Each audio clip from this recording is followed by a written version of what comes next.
Hi ಸ್ನೇಹಿತರೆ, ನಮಸ್ಕಾರ. Welcome back to Rudresh Reddy YouTube channel. Hope you all are doing good.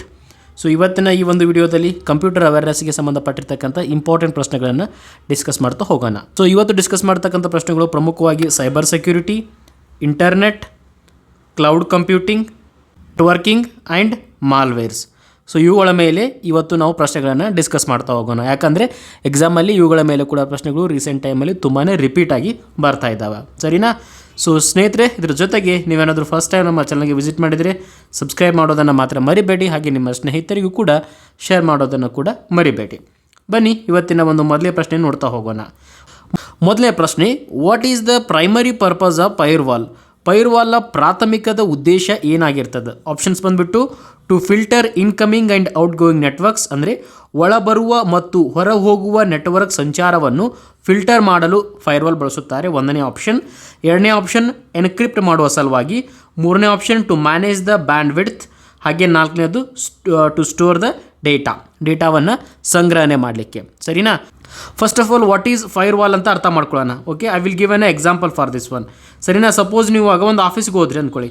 ಆಫೀಸ್ಗೆ ಹೋದಂಥ ಸಮಯದಲ್ಲಿ ಎಂಟ್ರೆನ್ಸ್ಗೆ ಮಾಡ್ತಾರೆ, ಅಲ್ಲೊಂದು ಡಿವೈಸನ್ನು ಇಟ್ಟಿರ್ತಾರೆ. ಓಕೆ, ಆ ಡಿವೈಸ್ ಹತ್ರ ನಿಮ್ಮ ID ಕಾರ್ಡನ್ನು ಶೋ ಮಾಡಿದಾಗ ಏನಾಗ್ತದೆ, ಒಂದು ಸೌಂಡ್ ಬರ್ತದೆ, ಟ್ವಿಂಕ್ ಅಂತ ಹೇಳಿ, ಅಂದರೆ ಅಲೋ ಮಾಡುತ್ತೆ ಅಂತ ನಿಮ್ಮನ್ನು. ಹಾಗಾಗಿ ನೀವು ಡೋರನ್ನು ಓಪನ್ ಮಾಡಿಬಿಟ್ಟು ಈಸಿಲಿ ಒಳಗಡೆ ಹೋಗ್ಬೋದು. ಸಪೋಸ್ ನೀವು ಕಾರ್ಡನ್ನು ಸ್ವೈಪ್ ಮಾಡಬೇಕಂತ ಆ ಡಿವೈಸ್ ಹತ್ರ ತೆಗೆದುಕೊಂಡು ಹೋದಾಗ ಅದು ನಿಮ್ಮನ್ನು ಅಲೋ ಮಾಡಲಿಲ್ಲ ಅಂದರೆ ಏನರ್ಥ? ನಿಮಗೆ ಒಳಗಡೆ ಹೋಗಲಿಕ್ಕೆ ಅದು ಪರ್ಮಿಷನ್ ಕೊಡ್ತಾ ಇಲ್ಲ ಅಂತ.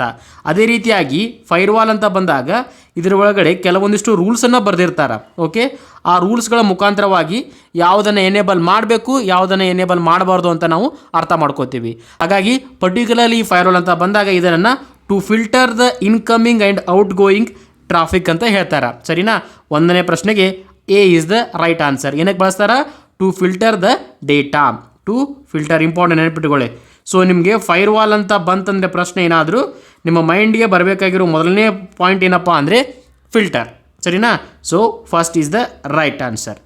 ಎರಡನೇ ಪ್ರಶ್ನೆ, which protocol is used to secure web browsing?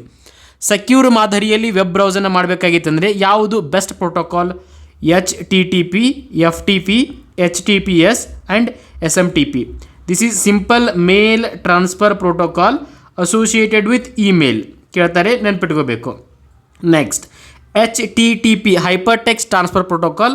It is related to web browser. Okay, web ಬ್ರೌಸರ್ಗೆ ಸಂಬಂಧಪಟ್ಟಿದೆ, ಬಟ್ ಸೆಕ್ಯೂರ್ ಇರೋದಿಲ್ಲ ಇದು. ಓಕೆ, ಸೆಕ್ಯೂರ್ ಇರೋದಿಲ್ಲ. FTP ಅಂದರೆ ಫೈಲ್ ಟ್ರಾನ್ಸ್ಫರ್ ಪ್ರೋಟೋಕಾಲ್. ಕೊನೆದಾಗ ಉಳಿದಿರೋದು HTTPS, S indicating secured. Okay, so ನಿಮ್ಮದು ಯಾವುದಾದ್ರೂ ವೆಬ್ಸೈಟ್ HTTPS ಇಂದ ಸ್ಟಾರ್ಟ್ ಆಗಿತ್ತು ಅಂದರೆ ನೀವು ತಿಳ್ಕೋಬೇಕು ಅದು ಅತ್ಯಂತ ಸೆಕ್ಯೂರ್ ಆಗಿರ್ತಕ್ಕಂಥದ್ದು, ಎನ್ಕ್ರಿಪ್ಟೆಡ್ ಆಗಿರ್ತಕ್ಕಂಥದ್ದು. ಹಾಗಾಗಿ ನಿಮ್ಮ ಎಲ್ಲ ಇನ್ಫಾರ್ಮೇಷನ್ ಕಂಪ್ಲೀಟಾಗಿ ಸೇಫ್ ಆಗಿರ್ತದೆ ಅಂತ ಅರ್ಥ ಮಾಡ್ಕೋಬೇಕು. ಹಾಗಾಗಿ ನೀವು ಯಾವುದೇ ವೆಬ್ಸೈಟನ್ನು ಕನೆಕ್ಟ್ ಮಾಡಬೇಕಂದ ಸಮಯದಲ್ಲಿ ಇದನ್ನು ಗಮನದಲ್ಲಿಟ್ಟು ಚೆಕ್ ಮಾಡ್ಕೋಬೇಕು. HTTPS ಇದ್ದರೆ ಮಾತ್ರ ನೀವು ಅದಕ್ಕೆ ಕನೆಕ್ಟ್ ಮಾಡಬೇಕು. ಸರಿನಾ? ಸೊ ಸೆಕ್ಯೂರ್ ವೆಬ್ ಬ್ರೌಸಿಂಗ್ ಅಂತ ಬಂದಾಗ ಆಪ್ಷನ್ 3 HTTPS ಅಂತ ಗೊತ್ತಿರಬೇಕು. Next, what does DNS stands for? Important. DNS ದ ಫುಲ್ ಫಾರ್ಮ್ ಏನಂತ ಇಲ್ಲಿ ಕೇಳ್ತಾ ಇದ್ದಾರೆ. ಆಪ್ಷನ್ ಏನದ? Data network system, domain name system, digital network service, distributed network setup. First of all ನಮಗೆ DNSದು ವರ್ಕ್ ಯಾವ ಥರ ಆಗ್ತದೆ ಅಂತ ಗೊತ್ತಿರಬೇಕು. ಓಕೆ, DNS ಏನಕ್ಕೆ ಬಳಕೆ ಮಾಡ್ಕೋತಾರ? To resolve the IP address. Okay, to resolve the IP address. Okay, ಏನಿಂಗಂದರೆ ಸಪೋಸ್ ಇವಾಗ ನೀವು ಗೂಗಲ್ಗೆ ಹೋಗಿಬಿಟ್ಟು www.google.com ಅಂತ ಕೊಡ್ತೀರಾ. ಸರಿನಾ? google.com ಅಂತ ಹೇಳಿ. This is for our understanding, ನಮಗೆ ಅರ್ಥ ಆಗಲಿ ಅನ್ನೋ ಸಲುವಾಗಿ google.com. ಬಟ್ ಬ್ಯಾಕ್ ಎಂಡಲ್ಲಿ ಡಿವೈಸಸ್ಗಳು ಎದರ ಮುಖಾಂತರ ಅರ್ಥ ಮಾಡ್ಕೋತವೆ? ಅವು ಅರ್ಥ ಮಾಡ್ಕೊಳ್ಳೋದು IP ಅಡ್ರೆಸ್ಗಳ ಮುಖಾಂತರವಾಗಿ. ಸೊ ಈ google.com ಇರೋದು ಪರ್ಟಿಕ್ಯುಲರ್ IP ಆಗಿ ಕನ್ವರ್ಟ್ ಆಗಲಿಕ್ಕೆ ಏನು ಬೇಕು ನಮಗೆ? DNS, ಡೊಮೇನ್ ನೇಮ್ ಸಿಸ್ಟಮ್ ಬೇಕು. ಫಾರ್ ಎಕ್ಸಾಂಪಲ್ google.com ಅಂತ ಇತ್ತು ಅಂದರೆ ಅದು ಬ್ಯಾಕ್ ಎಂಡಲ್ಲಿ 10.2.3 220 ಈ ರೀತಿಯಾಗಿ ಒಂದು ಪರ್ಟಿಕ್ಯುಲರ್ IP ಇಂದ ಒಳಗೊಂಡಿರ್ತದೆ. ಸರಿನಾ? So it used for resolving the resolving the IP. ಯಾವುದು? DNS. ಏನದರ full form? Domain name system. Important, domain name system. ಅರ್ಥ ಆಗ್ತಿದೆಯಲ್ಲ ಏನಿದ್ರೆ ಇಂಪಾರ್ಟೆನ್ಸ್ ಅಂತ ಹೇಳಿ. ಸೊ IP ಅಡ್ರೆಸ್ಗಳನ್ನ ನಾವೆಲ್ಲ ನೆನ್ಪಿಟ್ಕೊಳ್ಳೋಕ್ಕೆ ಸಾಧ್ಯ ಇಲ್ಲ. ಸಪೋಸ್ ಇವಾಗ KPSC.com ಅಂತ ನಾವು ನೆನ್ಪಿಟ್ಕೋತೀವಿ, ಬಟ್ ಬ್ಯಾಕ್ ಎಂಡಲ್ಲಿ ಅದಕ್ಕೆ ಸಂಬಂಧಪಟ್ಟಿರ್ತಕ್ಕಂಥ IP ಏನಿರ್ತದೆ? Something like 10.20.36. 270 240 ಈ ಥರ ಇರ್ತದೆ. ಸೊ ಇದನ್ನು ನೀವು ನೆನಪಿಟ್ಕೊಳ್ಳೋಕ್ಕಾಗುತ್ತಾ? 1 ಡೇ ನೆನಪಿಟ್ಕೋಬೋದು, 2 ಡೇ ನೆನಪಿಟ್ಕೋಬೋದು. ಅಥವಾ ನೀವು KPSCನ ನೆನಪಿಟ್ಕೊಂಡ್ರೆ ಅಂತ ಅನ್ಕೊಳ್ಳಿ. ಇನ್ನೊಂದು KEA ವೆಬ್ಸೈಟ್, ಅದನ್ನ ಯಾವ ಥರ ನೆನಪಿಟ್ಕೋತೀರಾ? ಕಷ್ಟ ಅಲ್ಲ, ತುಂಬ ಅಂತ ಬಂದಾಗ ಅದಕ್ಕೋಸ್ಕರ ಮನುಷ್ಯರಿಗೆ ನೇಮ್ಗಳನ್ನು ನೆನಪಿಟ್ಕೊಳ್ಳೋಕ್ಕೆ ಈಸಿ, IP ಅಡ್ರೆಸ್ಸನ್ನು ನೆನಪಿಟ್ಕೊಳ್ಳೋಕ್ಕೆ ಕಷ್ಟ ಆಗ್ತದೆ. ಬಟ್ ಡಿವೈಸ್ಗಳಿಗೆ ಬ್ಯಾಕೆಂಡಲ್ಲಿ ಕನ್ವರ್ಟ್ ಆಗಬೇಕು ಅನ್ನೋ ಸಲುವಾಗಿ ನಾವು DNS, that is domain name ಸಿಸ್ಟಮನ್ನು ಬಳಕೆ ಮಾಡ್ಕೋತೀವಿ. ಹೋಪ್ ನಿಮಗೆ ಕ್ಲಿಯರ್ ಆಯಿತು ಅಂತ ಅನ್ಕೊತೀನಿ. ನೆಕ್ಸ್ಟ್, ಇದು ಮಾಲ್ವೇರ್ಗೆ ಸಂಬಂಧಪಟ್ಟಿರ್ತಕ್ಕಂಥ ಪ್ರಶ್ನೆ. ಏನಂತ ಕೇಳ್ತಾ ಇದ್ದಾರಾ? Which type of malware is designed to replicate itself. ಈ point important. Replicate itself and spread to the other systems. ತನ್ನನ್ನೇ ಪ್ರತಿರೂಪಿಸುವ ಮತ್ತು ಇತರ ಸಿಸ್ಟಮ್ಗಳಿಗೆ ಹರಡಲು ವಿನ್ಯಾಸಗೊಳಿಸಿದ ಮಾಲ್ವೇರ್ ಯಾವುದು? ಓಕೆ, ಸೆಲ್ಫ್ ರೆಪ್ಲಿಕೇಟಿಂಗ್ ಕೆಪಾಸಿಟಿ ಇರ್ತಕ್ಕಂಥದ್ದು ಯಾವುದಂತ ಕೇಳ್ತಾ ಇದ್ದಾರೆ. ಇಂಪಾರ್ಟೆಂಟ್, ಎಕ್ಸಾಮಲ್ಲಿ ಕೇಳ್ಬೋದು, ಇದನ್ನು ಮರಿಬಾರ್ದು. ಸೆಲ್ಫ್ ರೆಪ್ಲಿಕೇಟಿಂಗ್ ಅಲ್ಲಿ ಕೂಡ ಸ್ಟಾರ್ ಮಾರ್ಕ್. ಓಕೆನಾ? ಆಪ್ಷನ್ ಏನು ಕೊಟ್ಟಿದ್ದಾರೆ? Virus, worms, trojans and spyware. ಏನು ಈ ಪ್ರಶ್ನೆಗೆ ಸರಿ ಉತ್ತರ? Yes, worms. WORM, worms. ಇವಕ್ಕೆ ಎಂಥ ಕೆಪಾಬಿಲಿಟಿ ಐತಿ? ಸೆಲ್ಫ್ ರೆಪ್ಲಿಕೇಟಿಂಗ್, ತನ್ನಷ್ಟಕ್ಕೆ ತಾನೇ ಪ್ರತಿರೂಪಗೊಳ್ಳೋದು, ಹೊಸದಾಗಿ ಸೃಷ್ಟಿಯಾಗ್ತಕ್ಕಂಥ ಕೆಪಾಬಿಲಿಟಿ ವರ್ಮ್ಸ್ಗೆ ಇರ್ತಕ್ಕಂಥದ್ದು. ಸರಿನಾ? ಸಪೋಸ್ ಈ ವೈರಸ್, ವರ್ಮ್ಸ್, ಟ್ರಾಜನ್, ಇವುಗಳೆಲ್ಲ ಅಟ್ಯಾಕ್ ಆದಾಗ ಸರ್ವರ್ಗಳು ಏನಾಗ್ತವೆ? They will sometimes lose their functionality or they will become slow. ಓಕೆನಾ? ಸೊ ಅದರ ಮಹತ್ವ. ಹಾಗಾಗಿ ವೈರಸ್ ಅಟ್ಯಾಕ್ ಆಗಬಾರ್ದು, ವರ್ಮ್ಸ್ ಅಟ್ಯಾಕ್ ಆಗಬಾರ್ದು ಅಂತ ಬೇಕಾಗಿದ್ದರೆ ಅವಾಗ ಏನು ಮಾಡಬೇಕು? ನಾವು ಆ್ಯಂಟಿ ವೈರಸನ್ನು ಹಾಕಿಸ್ಬೇಕಾಗ್ತದೆ. ಆ್ಯಂಟಿ ವೈರಸ್ ಕೇಳ್ತಾರೆ. What is the importance of antivirus ಅಂತ? To protect your computer or your laptop or your server. Okay, ಏನಕ್ಕೆ ಬಳಕೆ ಮಾಡ್ತಾರಾ? ಪ್ರೊಟೆಕ್ಟ್ ಮಾಡೋ ಸಲುವಾಗಿ. ಒಂದು ಎಕ್ಸಾಂಪಲ್ ಇದಕ್ಕೆ Quick heal, ಮೆಕ್ಯಾಪೆ are the best example for antivirus. ಸರಿನಾ? ಸೊ ವೈರಸ್, ಆ್ಯಂಟಿ ವೈರಸ್, ಆ ಥರ ನೆನಪಿಟ್ಕೊಳ್ಳಿ. 5ನೇ ಪ್ರಶ್ನೆ, what is phishing attack? Phishing attack ಅಂದರೆ ಏನಂತ ಕೇಳ್ತಾ ಇದ್ದಾರೆ. ಇದು ಕೂಡ ನಮಗೆ ಮಾಲ್ವೇರ್ಗೆ ಸಂಬಂಧಪಟ್ಟಿರ್ತಕ್ಕಂಥ ಒಂದು ಆ್ಯಕ್ಟಿವಿಟಿ ಆಗಿರ್ತದೆ. ಆಪ್ಷನ್ ಏನದ?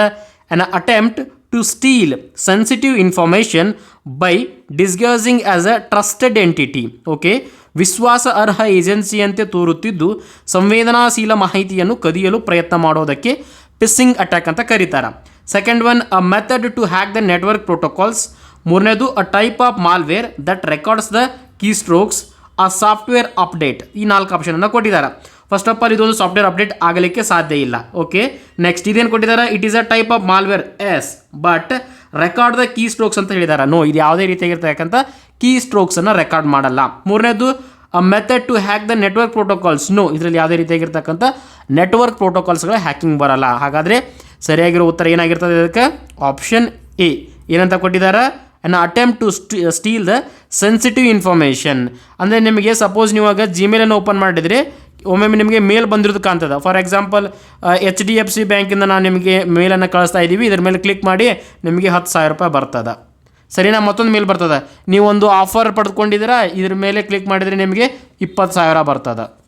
ಸಪೋಸ್ ಈ ಮೇಲನ್ನು ಓಪನ್ ಮಾಡಿದರೆ ನಿಮಗೆ ಒಂದು ಲಕ್ ಸಿಗ್ತದೆ, ಅಥವಾ ಏನಂತ ಕೊಟ್ಟಿರ್ತಾರೆ? ಸರ್ಪ್ರೈಸ್ ಇದೆ ಅಂತ ಹೇಳ್ತಾರೆ. ಸರಿನಾ? ಅಂಥವನ್ನೆಲ್ಲ ಏನಂತ ಕರಿತೀವಿ ನಾವು? ಫಿಶಿಂಗ್ ಅಟ್ಯಾಕ್ ಅಂತ ಕರಿತೀವಿ. ಏನಂತ ಕರಿತೀವಿ? ಫಿಶಿಂಗ್ ಅಟ್ಯಾಕ್ ಅಂತ ಕರಿತೀವಿ. ಅರ್ಥ ಆಗ್ತಿದೆಯಲ್ಲ? ಮೇನ್ಲಿ ಫಿಶಿಂಗ್ ಅಂತ ಬಂದಾಗ ಮೇಲ್ಸ್ ಜೊತೆನೇ ಜಾಸ್ತಿ ಆಟ ಆಡೋದವರು, ಇದರ ಜೊತೆಗೆ ಮೇಲ್ಸ್ಗಳ ಜೊತೆಗೆ. ಸಪೋಸ್ ನಿಮಗೆಲ್ಲ ಆಗಿರ್ತದೆ ಈ ರೀತಿಯಾಗಿರ್ತಕ್ಕಂಥ ಎಕ್ಸ್ಪೀರಿಯನ್ಸ್. ಇಲ್ಲ ಅಂದರೆ ಇವತ್ತು ನಿಮ್ಮ ಜಿಮೇಲನ್ನು ಓಪನ್ ಮಾಡಿ ನೋಡಿ, ಅಲ್ಲಿ ಈ ಥರದ ಇಮೇಲ್ಗಳು ಡೆಫಿನೆಟ್ಲಿ ಬಂದಿರ್ತಾವೆ. ಸರಿನಾ? ನೆಕ್ಸ್ಟ್, ಇವಾಗ ಏನು ಮಾಡ್ಕೋತಾ ಇದ್ದಾರೆ ಅಂದರೆ ಕಾಲ್ ಬಂದುಬಿಡ್ತದೆ ನಿಮ್ಗೆ ಆಟೋಮೆಟಿಕ್ಕಾಗಿ. ನಾವು RBIನಿಂದ ಕಾಲ್ ಮಾಡ್ತಿದ್ದೇವೆ, ನೀವು ನಿಮ್ಮ ಮಾಹಿತಿ, ಫಾರ್ ಎಕ್ಸಾಂಪಲ್ ಬ್ಯಾಂಕ್ ಮಾಹಿತಿ, IFSC ಕೋಡ್ಗಳ ಬಗ್ಗೆ ಹೇಳಲಿಲ್ಲ ಅಂದರೆ 24 ಗಂಟೆಯಲ್ಲಿ ಅದನ್ನು ಕ್ಯಾನ್ಸಲ್ ಮಾಡ್ತೀವಿ ಅಂತ ಹೇಳಿ. ಸೊ ಅಂತಹ ಯಾವುದಕ್ಕೂ ನೀವು ಕಿವಿಗೊಡಬಾರದು, ಅವೆಲ್ಲವೂ scam. Okay, so very careful ಆಗಿರಬೇಕು. ಈ ಡಿಜಿಟಲ್ ಯುಗದಲ್ಲಿ we have to be very careful. ಸರಿನಾ? ಮುಂದಿನ ಪ್ರಶ್ನೆ, 6ನೇ ಪ್ರಶ್ನೆ ಏನು ಹೇಳ್ತಾ ಇದ್ದ? In a computer network what does latency related to? Okay, ಕಂಪ್ಯೂಟರ್ನ ನೆಟ್ವರ್ಕ್ಗಳಲ್ಲಿ ವಿಳಂಬ, ಇದು ವಿಳಂಬ ಎಂದರೆ ಏನು? ಓಕೆ, ಕನ್ನಡದಲ್ಲಿ ನೋಡಿದಾಗ ನಿಮಗೆ ಈಸಿಲಿಯಾಗಿ ಗೊತ್ತಾಯಿತು. ಅದೇ ಇಂಗ್ಲೀಷಲ್ಲಿ ಲೆಟೆನ್ಸಿ ಅಂತ ಅಂದಾಗ ಗೊತ್ತಾಗ್ತಾ ಇಲ್ಲ ಅಲ್ವಾ? ಸೊ ಲೆಟೆನ್ಸಿ ಅಂದರೆ ಕನ್ನಡದಲ್ಲಿ ವಿಳಂಬ, ಅದರಲ್ಲಿ ಅರ್ಥ ಆಗ್ತಾ ಇದೆ. ಡೇಟಾ ಮೂವ್ ಆಗಬೇಕಾದ ಸಮಯದಲ್ಲಿ ಈ ಟೈಮ್ ಏನು ತೆಗೆದುಕೊಳ್ತದಲ್ಲ, ಫಾರ್ ಎಕ್ಸಾಂಪಲ್ ಅದು 10 ನಿಮಿಷದಲ್ಲಿ ರೀಚ್ ಆಗಬೇಕಾಗಿತ್ತು, ಸಪೋಸ್ ಅದು 12 ನಿಮಿಷಕ್ಕೆ ಹೋಯ್ತು ಅಂದರೆ ಅದರಲ್ಲಿ 2 ಮಿನಿಟ್ಸ್ ಲೆಟೆನ್ಸಿ ಇದೆ ಅಂತ ಅರ್ಥ. ಏನಂತ 2 ಮಿನಿಟ್ಸ್ ಲೆಟೆನ್ಸಿ ಅಂತ. 2 ಮಿನಿಟ್ಸ್ ಅಂತ ಬಂದಾಗ ನೆಟ್ವರ್ಕಿಂಗ್ ಕಾನ್ಸೆಪ್ಟ್ ಅಥವಾ ಇಂಟರ್ನೆಟ್ ಅಂತ ಬಂದಾಗ ವೆರಿ ಹ್ಯೂಸ್ ಆಗೋಯ್ತು, ಸರಿನಾ. 2 ಮಿನಿಟ್ಸ್ ಅಲ್ಲ, ವೆರಿ ಹ್ಯೂಸ್. ಸಪೋಸ್ ಅದು 1 second, 0.01 second, that we can negligible ಅಂತ ಹೇಳ್ಬೋದು. ಬಟ್ 2 ನಿಮಿಷ ಲೆಟೆನ್ಸಿ ಇದೆ, 3 ನಿಮಿಷ ಲೆಟೆನ್ಸಿ ಇದೆ ಅಂದರೆ we have to fix it. ಯಾಕೆ ಅಷ್ಟೊಂದು ಲೆಟೆನ್ಸಿ ಆಗ್ತಾ ಇದೆ, ವಿಳಂಬ ಆಗ್ತಾ ಇದೆ ಡೇಟಾ ಒಂದು ಸಿಸ್ಟಮಿಂದ ಮತ್ತೊಂದು ಸಿಸ್ಟಮ್ಗೆ ಹೋಗಲಿಕ್ಕೆ ಅಂತ ಹೇಳಿ, ಸರಿನಾ. ಸೊ ಆಪ್ಷನ್ ಏನಂತ ಕೊಟ್ಟಿದ್ದಾರೆ, the time delay in the data transmission. So ನೋಡಿದ ತಕ್ಷಣ ಗೊತ್ತಾಯಿತು, ಅದೇ ಸರಿಯಾಗಿರ್ತಕ್ಕಂಥ ಉತ್ತರ. The amount of data transfer per second, the speed of connection, security level ಯಾವುದೂ ಆಗಲ್ಲ, ಟೈಮ್ ಡಿಲೇ. ಓಕೆ, ಅದನ್ನು ನಾವು ಲೆಟೆನ್ಸಿ ಅಂತ ಕರಿತೀವಿ. ನೆಕ್ಸ್ಟ್ ಮುಂದಿನ ಪ್ರಶ್ನೆ, what is the purpose of 2 factor authentication. Okay, ಇದು ಕೂಡ cyber security related. 2 factor authentication ಏನಕ್ಕೆ ಬಳಕೆ ಮಾಡ್ತಾರಾ ನೋಡಿ. ಇವಾಗ ನೀವು ಜಿಮೇಲೆಲ್ಲ ಲಾಗಿನ್ ಆಗಬೇಕಾಗಿತ್ತಂದರೆ ಬೇರೆ ಮೊಬೈಲ್ಗಳಲ್ಲಿ ಅಥವಾ ಲ್ಯಾಪ್ಟಾಪ್ಗಳಲ್ಲೆಲ್ಲ ಈ ನವ ಡೇಸ್ 2 ಫ್ಯಾಕ್ಟರ್ ಅಥೆಂಟಿಕೇಶನ್, ಒಂದು ಅಲ್ಲಿ ನಿಮ್ಮ ಪಾಸ್ವರ್ಡನ್ನು ಕೊಡಬೇಕು, ಜೊತೆಗೆ ಇನ್ನೊಂದು ನಿಮ್ಮ ಮೊಬೈಲ್ಗೆ ಒಂದು ಕೋಡ್ ಆದರೂ ಬರ್ತದೆ ಅಥವಾ ಕಾಲ್ ಆದರೂ ಬರ್ತದೆ. ಸೊ ಟೋಟಲಾಗಿ ಎಷ್ಟು ರೀತಿ ನಿಮ್ಮನ್ನು ವೆರಿಫೈ ಮಾಡ್ತಾ ಇದ್ದಾರೆ, ನೀವೇ ಕರೆಕ್ಟ್ ವ್ಯಕ್ತಿ ಅಂತ ಹೇಳಿ ಅವರು 2 ರೀತಿಯಾಗಿ ವೆರಿಫೈ ಮಾಡ್ತಾ ಇದ್ದಾರೆ. ಸೊ ಅದಕ್ಕೋಸ್ಕರ ಅದನ್ನು 2 ಫ್ಯಾಕ್ಟರ್ ಅಥೆಂಟಿಕೇಶನ್, ನೀವೇ ಸರಿಯಾದ ವ್ಯಕ್ತಿ ಅಂತ ಹೇಳಿ ಅಥೆಂಟಿಕೇಟ್ ಮಾಡೋ ಸಲುವಾಗಿ ಬಳಸುವ ಒಂದು ಟೆಕ್ನಿಕ್ ಆಗಿರ್ತಕ್ಕಂಥದ್ದು. ಆಪ್ಷನ್ ಏನದ, to encrypt the password, no. To add an extra layer for the security, yes, extra layer for the security. ಮುಂಚೆಲ್ಲ ಏನಾಗ್ತಾ ಇತ್ತು, ಒಂದು ಪಾಸ್ವರ್ಡನ್ನು ಕೊಟ್ಬಿಟ್ರೆ ಮುಗಿದು ಬಿಡ್ತಿತ್ತು, ನೀವು ಜಿಮೇಲನ್ನು ಲಾಗಿನ್ ಆಗ್ತಾಯಿದ್ರಿ. ಇವಾಗ ಹಂಗಿಲ್ಲ, ಪಾಸ್ವರ್ಡ್ ಕೊಟ್ಟ ಮೇಲೂ ಕೂಡ ನಿಮಗೆ ಮತ್ತೊಂದು ಕೇಳ್ತದೆ. ಅದು either you need to enter text, ಒಂದು ಕೋಡ್ ಬರ್ತದೆ ನಿಮ್ಮ ಮೊಬೈಲ್ಗೆ, ಅದನ್ನ ಎಂಟರ್ ಮಾಡಬೇಕು. ಅದರ್ವೈಸ್ ನಿಮ್ಮ ಫಿಂಗರ್ ಪ್ರಿಂಟ್ ಆದರೂ ಕೊಡಬೇಕು, ಏನೋ ಒಂದು, ಸರಿನಾ. ಸೊ ಟೋಟಲ್ ಆಗಿ 2 ರೀತಿಯಾಗಿರ್ತಕ್ಕಂಥ ವೆರಿಫಿಕೇಷನ್ ಆಗಿಸ್ತದಲ್ಲ, ಅದನ್ನು ನಾವು ಎಕ್ಸ್ಟ್ರಾ ಲೇಯರ್ ಸೆಕ್ಯೂರಿಟಿ ಅಂತೇಳಿ ಕರಿತೀವಿ. ಸರಿ, ಹಾಗಾದರೆ option 2 is the right answer. To speed up long time, no. To replace the password, no. ಸರಿ ಉತ್ತರ, add an extra layer security. Next ಮುಂದಿನ ಪ್ರಶ್ನೆ, which device is primarily used to amplify the signal in a network. Okay, so ಇಲ್ಲಿಂದ ಒಂದು ಮಾಹಿತಿ ಹೋಗ್ತಾ ಇದೆ ಅಂದ್ಕೊಳ್ಳಿ ಈ ಒಂದು ಪರ್ಸನ್ಗೆ. ಇಲ್ಲಿ ಹೋಗಬೇಕಾದಾಗ ಸಪೋಸ್ ಆ ಸಿಗ್ನಲ್ ಏನಾದರೂ ವೀಕ್ ಆಯ್ತಂದ್ರೆ ಅದನ್ನು ಮತ್ತೆ ರೀಜನೇಟ್ ಮಾಡೋ ಸಲುವಾಗಿ ಏನನ್ನ ಬಳಕೆ ಮಾಡ್ಕೋತೀವಿ, ಆಂಪ್ಲಿಫೈ ಮಾಡೋ ಸಲುವಾಗಿ ಅಂತ ಕೇಳ್ತಾ ಇದ್ದಾರೆ. ಆಪ್ಷನ್ಸ್ ಬಂದುಬಿಟ್ಟು router, switch, repeater, firewall. Okay, as a name clearly telling we use the repeater. ನೆನ್ಪಿಟ್ಕೊಳ್ಳಿ, ನಿಮ್ಮ ಮೈಂಡಲ್ಲಿ ಒಂದು ಬರಬೇಕು, ರಿಪೀಟರ್ ಅಂತ ಬಂದರೆ that is equal to amplify ಅಂತ ಹೇಳಿ. ಓಕೆ, ರಿಪೀಟರ್ ಅಂತ ಬಂದರೆ ಆಂಪ್ಲಿಫೈ, ಹೆಸರಲ್ಲೇ ಅದಲ್ಲ, ರಿಪೀಟರ್ ರಿಪೀಟ್ ಮಾಡ್ತದೆ. ಸಪೋಸ್ ಸಿಗ್ನಲ್ ವೀಕ್ ಆಗ್ತಾ ಇತ್ತು ಅಂದರೆ ಅದನ್ನು ಆಂಪ್ಲಿಫೈ ಮಾಡ್ತದೆ. ಇವಾಗ ನಮಗೆಲ್ಲ ಶಕ್ತಿ ವ್ಯಯ ಆದಾಗ, ರನ್ನಿಂಗ್ ಎಲ್ಲ ಮಾಡಿದಾಗ, ಎನರ್ಜಿ ಹೋದಾಗ ಏನು ಮಾಡ್ತೀವಿ ನಾವು, ಸ್ವಲ್ಪ ಏನು ತಗೋತೀವಿ, ಗ್ಲೂಕೋಸ್ ತಗೋತೀವಿ, ಎನರ್ಜಿ ಮತ್ತೆ ಬರ್ತದೆ. ಹಾಗೆ ಇಲ್ಲಿಯೂ ಕೂಡ ಸಿಗ್ನಲ್ ವೀಕ್ ಆಗ್ತಾ ಇತ್ತಂದರೆ ಅದನ್ನು ಆಂಪ್ಲಿಫೈ ಮಾಡೋ ಕೆಲಸ ಎದರದಪ್ಪ ಅಂದರೆ ರಿಪೀಟರ್ ಆಗಿರ್ತದೆ, ಸರಿನಾ. ಫೈರ್ವಾಲ್ ಅಂತೂ ಆಲ್ರೆಡಿ ನಿಮ್ಗೆ ಗೊತ್ತಾಯಿತು, ಟು ಫಿಲ್ಟರ್ ಅಂತ ಹೇಳಿ. ಓಕೆ, ಫೈರ್ವಾಲ್ ಅಂತ ಬಂದಾಗ to filter the network traffic. ಮುಂದಿನ ಪ್ರಶ್ನೆ, what is the IP address used for. IP ಅಡ್ರೆಸ್ಸನ್ನು ಏನಕ್ಕೆ ಬಳಕೆ ಮಾಡ್ತಾರಂತ ಇವಾಗ ನಮ್ಮ ಲಾಸ್ಟ್ ಕ್ಲಾಸಲ್ಲಿ ಕೂಡ ನೋಡಿದ್ದೀವಿ. First of all it is a logical address ಅಂತ ಗೊತ್ತಿರಬೇಕು.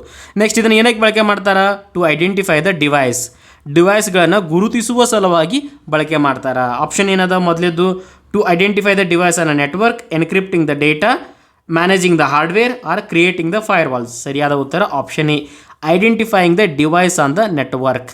ಅದಕ್ಕೋಸ್ಕರ ನಾವು IP ಬಳಸ್ತೀವಿ. ನೆಕ್ಸ್ಟ್ ಮುಂದಿನ ಪ್ರಶ್ನೆ, what does SSL stands for. SSL ದ ಪೂರ್ಣ ಒಂದು ರೂಪವನ್ನು ಹೇಳಬೇಕಾಗಿದೆ.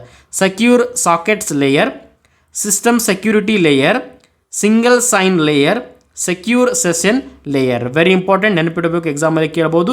ಸರಿಯಾಗಿರ್ತಕ್ಕಂಥ ಉತ್ತರ secure sockets layer, very important. Option A is the right answer. Let me read it one more time. Secure sockets layer is the full form of SSL. ಓಕೆನಾ. So ಇದನ್ನು ಎಕ್ಸಾಮಲ್ಲಿ ಕೇಳ್ಬೋದು, ನಿಮಗೆ ನೆನಪಿಟ್ಕೋಬೇಕಾಗ್ತದೆ. 10ನೇ ಪ್ರಶ್ನೆ, option A is the right answer. Next 11, what is the purpose of cloud computing. Okay, nowadays every IT industries are moving towards the cloud. Okay, ಎಲ್ಲರೂ ಎಲ್ಲಿ ಮೂವ್ ಆಗ್ತಾ ಇದ್ದಾರೆ ಇವಾಗ, ಕ್ಲೌಡ್ ಟೆಕ್ನಾಲಜಿ ಕಡೆಗೆ ಮೂವ್ ಆಗ್ತಾ ಇದ್ದಾರಾ. ಏನಕ್ಕೆ ಮೂವ್ ಆಗ್ತಾರ, ಮೇನ್ ಪರ್ಪಸ್ ಏನಪ್ಪ ಈ ಕ್ಲೌಡ್ದು. ಆಪ್ಷನ್ ಏನದ ನೋಡ್ತಾ ಹೋಗೋಣ. ಮೊದಲೇ ಪ್ರಶ್ನೆ, to store the data and access it remotely, to create a physical servers, to enhance the internet speed, to replace the local computers. Okay, so ಈ 4 ಆಪ್ಷನ್ಗಳನ್ನು ನೋಡಿದಾಗ 4th ಕ್ಲಿಯರ್ ಕಟ್ ಆಗಲ್ಲ, 3rd ಆಗಲ್ಲ. To create the physical servers, no, physical ಅನ್ನೋ ಕಾನ್ಸೆಪ್ಟೇ ಬರಲ್ಲ. Cloud compute ಅಂತ ಬಂದಾಗ physical ಅನ್ನೋ ಕಾನ್ಸೆಪ್ಟೇ ಬರಲ್ಲ, ನೆನಪಿಟ್ಕೋಬೇಕು ನೀವು. ಏನು ಬರ್ತದೆ ಹಾಗಾದರೆ ಕ್ಲೌಡ್ ಅಂತ ಬಂದರೆ ಕಂಪ್ಲೀಟಾಗಿ ನಿಮ್ಗೆ ಅಲ್ಲಿರೋದು ಎಲ್ಲವೂ ಕೂಡ ವರ್ಚುವಲ್ ಆಗಿರ್ತಕ್ಕಂಥದ್ದು. Very important. ಕ್ಲೌಡ್ ಅಂತ ಬಂದರೆ ವರ್ಚುವಲ್. ಹಾಗಾದರೆ ಏನು? To store the data. Okay, option A to store the data and access it remotely. ನಮಗೆ ಬೇಕಾಗಿರ್ತಕ್ಕಂಥ ಮಾಹಿತಿಯನ್ನು ಸ್ಟೋರ್ ಮಾಡೋದು ಕ್ಲೌಡಲ್ಲಿ, ಬೇಕಾದಾಗ ಅದನ್ನು ಎಕ್ಸೆಸ್ ಮಾಡಬಹುದು. ಓಕೆ, ಕ್ಲೌಡ್ ಕಂಪ್ಯೂಟಿಂಗ್ ಅಂತ ಬಂದಾಗ ಡಾಮಿನೇಟ್ ಮಾಡಿರ್ತಕ್ಕಂಥ ಕಂಪನಿಗಳು ಯಾವ್ಯಾವುದು? AWS, ಗೂಗಲ್ ಕ್ಲೌಡ್ ಹಾಗೆ Microsoft Azure. So these are dominating. ಇದರಲ್ಲಿ ಕೆಲವೊಂದು ಟೈಪ್ಸ್ಗಳು ಬರ್ತಾವೆ, ಗೊತ್ತಿರಲಿ. PaaS, SaaS and IaaS. Okay, platform as a service, software as a service, infrastructure as a service ಅಂತ ಹೇಳಿ, ಸರಿನಾ? ಇವು 3 ಟೈಪ್ಸ್ ಬರ್ತಾವೆ. ಇವುಗಳ ಬಗ್ಗೆ ನಾನು ಮುಂದೆ ಏನು ಕಂಪ್ಯೂಟರ್ ಮ್ಯಾರಥಾನ್ ವಿಡಿಯೋ ಮಾಡ್ತಾ ಇದ್ದೀನಲ್ಲ, ಅಡ್ವಾನ್ಸ್ಡ್ ಲೆವೆಲ್ ಅಂತ ಹೇಳಿ ಅಲ್ಲಿ ಎಕ್ಸ್ಪ್ಲನೇಷನ್ ಮಾಡ್ತಾ ಹೋಗ್ತೀನಿ. ಸದ್ಯಕ್ಕೆ ನೆನಪಿಟ್ಕೊಳ್ಳಿ, ಕ್ಲೌಡ್ ಕಂಪ್ಯೂಟಿಂಗಲ್ಲಿ 3, ಒಂದು ಸ್ಯಾಸ್, ಪಾಸ್, ಆಸ್ ಅಂತ ಹೇಳಿಬಿಟ್ಟು, ಸರಿನಾ? ಹಾಗಾಗಿ ಸದ್ಯಕ್ಕೆ ಈ ಪ್ರಶ್ನೆಗೆ ಸರಿಯಾಗಿರೋ ಉತ್ತರ ಆಪ್ಷನ್ 1. ಡೇಟಾವನ್ನು ರಿಮೋಟ್ಲಿ ಎಕ್ಸೆಸ್ ಮಾಡುವ ಸಲುವಾಗಿ ಪರ್ಟಿಕ್ಯುಲರ್ಲಿ ನಾವು ಕ್ಲೌಡ್ ಕಂಪ್ಯೂಟಿಂಗನ್ನು ಬಳಸ್ತೀವಿ.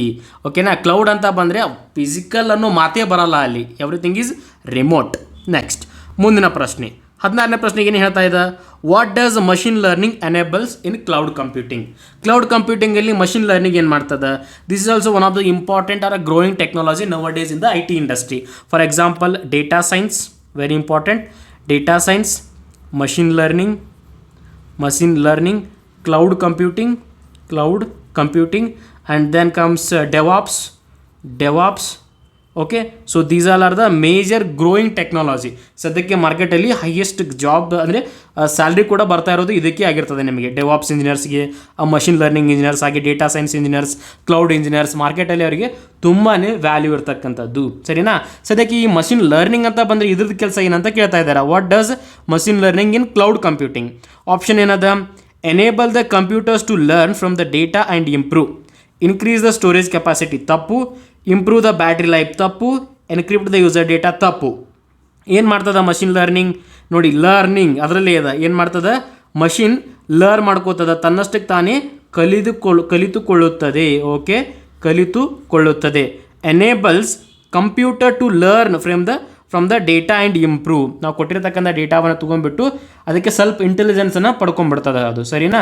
ಇದರಲ್ಲಿ ಈವನ್ ಮ್ಯಾಥಮೆಟಿಕ್ಸ್ ಕೂಡ ತುಂಬಾ ಬರ್ತದೆ ಮಷಿನ್ ಲರ್ನಿಂಗ್ ಅಂತ ಬಂದಾಗ. ರಿಗ್ರೆಷನ್ನು ಅವೆಲ್ಲ ಕಾನ್ಸೆಪ್ಟ್ಗಳು ಈ ಮಷಿನ್ ಲರ್ನಿಂಗಲ್ಲಿ ಬರ್ತಾವೆ, ಸರಿನಾ? Enable the computers to learn from the data and improve it. Next ಮುಂದಿನ ಪ್ರಶ್ನೆ, which device convert the digital signal to analogue signal? ತುಂಬಾ ಸಿಂಪಲ್ ಹಾಗೆ ಇಂಪಾರ್ಟೆಂಟ್ ಆಗಿರ್ತಕ್ಕಂಥದ್ದು, ಎಕ್ಸಾಮಲ್ಲಿ ಕೇಳಿದ್ದಾರೆ. ಆಪ್ಷನ್ ಏನದ? Modem, router, switch, firewall. Okay, digital to analogue ಮಾಡ್ತಕ್ಕಂಥ ಕೆಲಸ ಯಾವುದಪ್ಪ ಅಂದರೆ ಮಾಡೆಮ್ದು. ಮಾಡ್ಯುಲೇಟರ್ ಆ್ಯಂಡ್ ಡಿಮಾಡ್ಯುಲೇಟರ್ ಅಂತ ಕರೀತಾರೆ. Modulator and demodulator. ನೆಕ್ಸ್ಟ್ 18ನೇ ಪ್ರಶ್ನೆ ಏನು ಕೇಳ್ತಾ ಇದ್ದಾರೆ? What is cyber security? Okay, very important. ಇದ್ರ ಮೇಲಂತೂ ನಿಮಗೆ ಫಿಕ್ಸ್ ಪ್ರಶ್ನೆ ಬಂದೇ ಬರ್ತದೆ ಈ ಕಾನ್ಸೆಪ್ಟ್ ಮೇಲೆ, cyber security. First of all ಇಲ್ಲಿ ನಾವು ಕೇಳ್ತಾ ಇರೋದು ಡೆಫಿನೇಷನನ್ನು. ಸೈಬರ್ ಸೆಕ್ಯೂರಿಟಿ ಅಂದರೆ ಏನು? ಸೈಬರ್ ಸುರಕ್ಷತೆ. ಆಪ್ಷನ್ ಏನದ? ಒಂದೇ ಆಪ್ಷನ್ ನೋಡಿ, protecting computer systems and networks from the digital attacks. Okay, digital ದಾಳಿಗಳಿಂದ ಕಂಪ್ಯೂಟರ್ ವ್ಯವಸ್ಥೆಗಳು ಮತ್ತು ನೆಟ್ವರ್ಕ್ಗಳನ್ನು ಸಂರಕ್ಷಣೆ ಮಾಡೋದು. Next, increasing the system memory, ಆಮೇಲೆ ಕಂಪ್ರೆಸಿಂಗ್ ದ ಫೈಲ್ಸ್, ಆಮೇಲೆ backing up the data. Okay, so cyber security ಅಂತ ಬಂದಾಗ ಬ್ಯಾಕಪ್ ರಿಲೇಟೆಡ್ ನಾವು ಮಾತೇ ಆಡಲ್ಲ, ಕಂಪ್ರೆಷನ್ ಬಗ್ಗೆ ಕೂಡ ಮಾತೇ ಆಡಲ್ಲ, ಸಿಸ್ಟಮ್ ಮೆಮೊರಿಗೆ ಅದಕ್ಕೂ ಸಂಬಂಧನೇ ಇಲ್ಲ. ಸೆಕ್ಯೂರಿಟಿ ಹೆಸರಲ್ಲದ ಏನು ಮಾಡ್ತದ? It protect the computer systems ಅಥವಾ ನೆಟ್ವರ್ಕ್ಸನ್ನು ಡಿಜಿಟಲ್ ಅಟ್ಯಾಕ್ಗಳಿಂದ ರಕ್ಷಣೆ ಮಾಡ್ತಕ್ಕಂಥ ಕೆಲಸವನ್ನು ಸೈಬರ್ ಸೆಕ್ಯೂರಿಟಿಯಲ್ಲಿ ಮಾಡ್ತೀವಿ. Very important. ಇದು ಕೂಡ one of the growing technology nowadays. IT one of the growing technology cyber security ಅಂತ ಬಂದಾಗ ಇದಕ್ಕೆ ಸಪೋರ್ಟಿವ್ ಟೂಲ್ಗಳಾಗಿ ಮಾರ್ಕೆಟಲ್ಲಿ ಸಿಕ್ಕಾಪಟ್ಟೆ ಬಂದಿದ್ದಾವಾಗ. ಫಾರ್ ಎಕ್ಸಾಂಪಲ್ ಸ್ಪ್ಲಂಕಲ್ಲಿ ಸಿಯಾಮ್ ಅಂತ ಬರುತ್ತೆ, ಸಿಯಾಮ್. ಓಕೆ, ಅದ್ರ ಜೊತೆಗೆ ಡೈನಾಟ್ರೇಸ್ ಅಂತ ಇದೆ, ಡೈನಾಟ್ರೇಸ್. ಸೊ ಇವೆಲ್ಲ ಏನು ಮಾಡ್ತಾವಂದರೆ ಲಾಗನ್ನು ಅನಲೈಸಿಸ್ ಮಾಡಲಿಕ್ಕೆ ಭಾಳನೇ ಹೆಲ್ಪ್ ಮಾಡ್ತಕ್ಕಂಥ ಟೂಲ್ಗಳು. ಪರ್ಟಿಕ್ಯುಲರ್ಲಿ ಸೈಬರ್ ಸೆಕ್ಯೂರಿಟಿ ಅಂತ ಬಂದಾಗ Splunk is playing an important role. ಸದ್ಯಕ್ಕೆ ಮಾರ್ಕೆಟಲ್ಲಿ ಇವರೇ ಡಾಮಿನೆಂಟ್ ಆಗಿರ್ತಕ್ಕಂಥವ್ರು, Splunk. Okay, cyber security Splunk. ಯಾಕಪ್ಪ ಅಂದರೆ ಡೇಟಾವನ್ನು ಈಸಿಲಿಯಾಗಿ ಅನಲೈಸ್ ಮಾಡ್ಬೋದಾಗಿದೆ ಈ ಸ್ಪ್ಲಂಕ್ ಟೂಲನ್ನು ಬಳಕೆ ಮಾಡಿ. ಪರ್ಟಿಕ್ಯುಲರ್ಲಿ ಸಿಯಾಮ್ ಅಂತ ಬರುತ್ತೆ ಅದರೊಳಗಡೆ, ಅದನ್ನು ಕೂಡ ನೀವು ನೆನಪಿಟ್ಕೋಬೋದು. ಐ ಡೋಂಟ್ ಥಿಂಕ್ ಅಷ್ಟೆಲ್ಲ ಕೇಳ್ತಾರೆ ನಿಮಗಂತ, ಜಸ್ಟ್ ಆದರೂ ನೆನಪಿಟ್ಕೊಳ್ಳೋಕ್ಕೆ ಪ್ರಯತ್ನ ಮಾಡಿ. Next, what does spam means in the context of ಇಮೇಲ್ಗಳಲ್ಲಿ ಸ್ಪ್ಯಾಮ್ ಅಂತ ಇರುತ್ತಲ್ಲ ಒಂದು ಫೋಲ್ಡರ್, ಏನದ್ರ ಮೀನಿಂಗ್ ಅಂತ ಕೇಳ್ತಾ ಇದ್ದಾರೆ, ಸರಿನಾ? ಇಮೇಲ್ ಅಂತ ಬಂದಾಗ ಪ್ರೋಟೋಕಾಲ್ಸ್ಗಳು ನಿಮಗೆ ನೆನಪಿರಬೇಕಾಗ್ತದೆ. Particularly SMTP, okay, POP3, and IMAP. Okay, ಈ 3 ಇಂಪಾರ್ಟೆಂಟ್ ಪ್ರೋಟೋಕಾಲ್ಸ್ಗಳು ನಮಗೆ ಇಮೇಲಲ್ಲಿ ಬರ್ತಕ್ಕಂಥದ್ದು. ಸರಿನಾ? SMTP ಪ್ರೋಟೋಕಾಲ್ದು ಪೋರ್ಟ್ ನಂಬರ್ ಎಷ್ಟು 25. ಸರಿನಾ? ಬೈ ಡಿಫಾಲ್ಟ್ ಆಗಿ ಎಲ್ಲದರಲ್ಲೂ ಬರ್ತಕ್ಕಂಥ ಥಿಂಗ್ ಯಾವುದಂತ ಕೇಳ್ತಾರೆ, ಸಿಗ್ನೇಚರ್ ಅಂತ ಹೇಳಬೇಕು ಇಮೇಲಲ್ಲಿ. ಬೈ ಡಿಫಾಲ್ಟ್ ಆಗಿ ಬರ್ತಕ್ಕಂಥದ್ದು CC ಅಂದರೆ ಕಾರ್ಬನ್ ಕಾಪಿ ಅಂತ ಹೇಳಿ, BCC ಅಂತ ಕೇಳಿದ್ರೆ ಬ್ಲೈಂಡ್ ಕಾರ್ಬನ್ ಕಾಪಿ ಅಂತ ಹೇಳಬೇಕು. ಸರಿನಾ? ಈ BCC ಒಳಗಡೆ ಮೆಂಬರ್ಸನ್ನು ಆ್ಯಡ್ ಏನು ಮಾಡಿರ್ತಾರಲ್ಲ, ಸೊ ಆ ಆ್ಯಡ್ ಮಾಡಿರ್ತಕ್ಕಂಥ ಮೆಂಬರ್ಸ್ಗಳು CCಯಲ್ಲಿ ಯಾರಿದಾರೆ ಅವ್ರಿಗೂ ಗೊತ್ತಾಗಲ್ಲ, ಹಾಗೆ 2 ಅಲ್ಲಿ ಯಾರಿದಾರಲ್ಲ ಅವ್ರಿಗೂ ಕೂಡ ಗೊತ್ತಾಗಲ್ಲ. ಅದು ಇಂಪಾರ್ಟೆಂಟ್ ಮಾಹಿತಿ BCC ಅಂತ ಬಂದಾಗ. ಸೊ ನಿಮಗೆ ವಾಕ್ಯದಲ್ಲಿ ಕೊಟ್ಟು ಅದನ್ನು ಕೂಡ ಕೇಳ್ಬೋದಾಗಿರ್ತದೆ, ನೆನಪಿಟ್ಕೋಬೇಕು. ಸರಿನಾ? ಸೊ ಇಮೇಲ್ ಬಗ್ಗೆ ಇದೆಲ್ಲ ಇಂಪಾರ್ಟೆಂಟ್. ನೆಕ್ಸ್ಟ್, ಆಟ್ ಅಂತಕ್ಕಂಥದ್ದು ಮ್ಯಾಂಡೇಟರಿ ಆಗಿರ್ತಕ್ಕಂಥ ಸಿಂಬಲ್ ಆಗ್ಯದ. ಸದ್ಯಕ್ಕೆ ಈ ಪ್ರಶ್ನೆಗೆ ಕೊಟ್ಟಿರೋ ಆಪ್ಷನ್ಸ್ ಏನದ, unwanted and unsolicited emails, encrypted emails, high priority emails and emails with attachments. Okay, spam ಅಂತ ಬಂದಾಗ ಗೊತ್ತಿರಲಿ ಆಪ್ಷನ್ 1. ಏನಪ್ಪ ಸ್ಪ್ಯಾಮ್ ಅಂದರೆ ಅನ್ವಾಂಟೆಡ್ ಆ್ಯಂಡ್ ಅನ್ಸಾಲಿಸಿಟೆಡ್ ಇಮೇಲ್ಸ್ಗೆ ನಾವು ಸ್ಪ್ಯಾಮ್ ಅನ್ನೋ ಪದವನ್ನು ಬಳಕೆ ಮಾಡ್ತೀವಿ ಇಮೇಲಲ್ಲಿ. Okay, very important. What is spam ಅಂತ ಕೇಳಿದ್ದಾರೆ ಎಕ್ಸಾಮಲ್ಲಿ, ನೆನಪಿಡಬೇಕಾಗ್ತದೆ. ಇಂಪಾರ್ಟೆಂಟ್ ಆಗಿರ್ತಕ್ಕಂಥ ಪ್ರಶ್ನೆ ಇದು. ನೆಕ್ಸ್ಟ್ 19ನೇ ಪ್ರಶ್ನೆ, what is ransomware? Okay, ಇದು malware, it is an malicious software ಅಂತ ಗೊತ್ತಿರಬೇಕು ನಿಮಗೆ. ಏನಪ್ಪ ರ್ಯಾನ್ಸಮ್ ವೇರ್ ಅಂದರೆ ಇಲ್ಲಿ ಕೊಟ್ಟಿದ್ದಾರೆ ನೋಡಿ ಆಪ್ಷನ್ಸನ್ನು. Malware, okay, ransomware is an malware that encrypt the data and demands for the payment for the access. Second one, software that repairs the files. ಮೂರನೇದು malware that spread through the email attachment. ನಾಲ್ಕನೇದು a type of firewall ಅಂತ ಕೊಟ್ಟಿದ್ದಾರೆ. ಸರಿನಾ? So ಏನಾಗಿರ್ತದೆ ಈ ಪ್ರಶ್ನೆಗೆ ಸರಿಯಾಗಿರ್ತಕ್ಕಂಥ ಉತ್ತರ, ransom wear ಅಂದರೆ ಗೊತ್ತಿರಲಿ ನಿಮಗೆ, ಅವರು ಫೈಲ್ಗಳನ್ನು ಏನು ಮಾಡಿಬಿಡ್ತಾರೆ, ಎನ್ಕ್ರಿಪ್ಟ್ ಮಾಡಿಬಿಡ್ತಾರೆ. ಓಕೆ, ಸೊ ಅವುಗಳನ್ನು ರೀಡ್ ಮಾಡಲಿಕ್ಕೆ ಆಗದೇ ಇರುವ ಮಾದರಿಯಲ್ಲಿ ಎನ್ಕ್ರಿಪ್ಟ್ ಮಾಡ್ತಾರೆ. ಅವಾಗ ಏನು ಮಾಡ್ತಾರೆ ಅವರು, ನಿಮಗೆ ರ್ಯಾನ್ಸಮನ್ನು ಕೇಳ್ತಾರೆ. That is nothing but ransom ಕೇಳ್ತಾರೆ ಅಂದರೆ ಅಮೌಂಟನ್ನು ಕೇಳ್ತಾರೆ. ಸರಿನಾ? ಹ್ಯಾಕರ್ಸ್ಗಳು ಅಮೌಂಟ್ ಕೇಳ್ತಾರೆ. ನನಗೆ ನೀವು ಒಂದು $100K ಕೊಡಿ, ಅವಾಗ ಆ ಎನ್ಕ್ರಿಪ್ಟ್ ಆಗಿರ್ತಕ್ಕಂಥ ಫೈಲನ್ನು ನಾವು ಡಿಕ್ರಿಪ್ಟ್ ಮಾಡ್ತೀವಿ, ಅಲ್ಲಿ ತನಕ ಮಾಡಲ್ಲ. Okay, until and unless you paid the ransom they are not going to decrypt that file. ಓಕೆನಾ? ಸೊ ಹಾಗಾದರೆ ಆ ಥರನಾಗಿರ್ತಕ್ಕಂಥ ಕಂಡೀಷನ್ ಯಾವ ಒಂದು ಆಪ್ಷನ್ ಅದ ಇಲ್ಲಿ ನೋಡಿ, ಮಾಲ್ವೇರ್ ದಟ್ ಎನ್ಕ್ರಿಪ್ಟ್ ದ ಡೇಟಾವನ್ನು ಎನ್ಕ್ರಿಪ್ಟ್ ಮಾಡ್ತಾರೆ and demand the payment for the access. Demand ಮಾಡ್ತಾರೆ, ಅಮೌಂಟ್ ಕೇಳ್ತಾರೆ. ನನಗೆ $10,000 ಕೊಡು ಅಂದರೆ ಆ ಫೈಲನ್ನು ಓಪನ್ ಮಾಡ್ತೀನಿ, ನನಗೆ $1,00,000 ಕೊಡು, ಆ ಫೈಲನ್ನು ಓಪನ್ ಮಾಡ್ತೀನಿ. IT ಇಂಡಸ್ಟ್ರಿಯಲ್ಲಿ ವೆರಿ ಇಂಪಾರ್ಟೆಂಟ್ ಆಗಿರ್ತಕ್ಕಂಥ ಕಾನ್ಸೆಪ್ಟ್ ಈ ರ್ಯಾನ್ಸಮ್ ವೇರ್ ಅಂತ ಬಂದಾಗ. ಸರಿನಾ? ಆವಾಗ ರ್ಯಾನ್ಸಮ್ ವೇರ್ ಅಟ್ಯಾಕ್ಸ್ ಕೂಡ ಆಗ್ತಾ ಇರ್ತಾವೆ. ವಾನಾಕ್ರೈ ಅವೆಲ್ಲವು ರೀಸೆಂಟ್ ಡೇಸಲ್ಲಿ ಆಗಿರ್ತಕ್ಕಂಥ ಅಟ್ಯಾಕ್ಸ್ಗಳು. ಓಕೆ, ಸೊ ಈ ರ್ಯಾನ್ಸಮ್ ವೇರ್ ಅಟ್ಯಾಕ್ ಮಾಡಿಬಿಟ್ಟು ತುಂಬ ದೊಡ್ಡ ಮಟ್ಟದ ಅಮೌಂಟನ್ನು ಕೂಡ ಅವರು ಕೇಳ್ತಾ ಇರ್ತಾರೆ. ಸರಿನಾ? ಸೊ ಅದೆಲ್ಲ ಮಾಮೂಲು ಇಂಡಸ್ಟ್ರಿ ಒಳಗಡೆ. ಓಕೆ, ಸೊ ಇದಿಷ್ಟು ಮಾಹಿತಿ ಕ್ಲೌಡ್ ಕಂಪ್ಯೂಟಿಂಗ್, ರ್ಯಾನ್ಸಮ್ ವೇರ್ ಅಥವಾ ಮಾಲ್ವೇರ್ಗೆ ಸಂಬಂಧಪಟ್ಟಿರ್ತಕ್ಕಂಥ ಇಂಪಾರ್ಟೆಂಟ್ ಪ್ರಶ್ನೆಗಳು. ಹೋಪ್ ನಿಮಗೆ ಪ್ರಶ್ನೆಗಳೆಲ್ಲ ಇಷ್ಟ ಆಗ್ತಾ ಇದ್ದಾವೆ ಅಂತ ಅನ್ಕೊತೀನಿ. ನಿಮ್ಮ ಸ್ನೇಹಿತರಿಗೆ ಕೂಡ ಶೇರ್ ಮಾಡಿ. ಇಷ್ಟ ಆಗ್ತಾ ಇತ್ತು ಅಂದರೆ ನಿಮ್ಮ ಅನಿಸಿಕೆಯನ್ನು ಕಮೆಂಟಲ್ಲಿ ತಿಳಿಸಿ. ಸಬ್ಸ್ಕ್ರೈಬ್ ಮಾಡ್ಕೊಳ್ಳಿ. Bye. Thank you so much.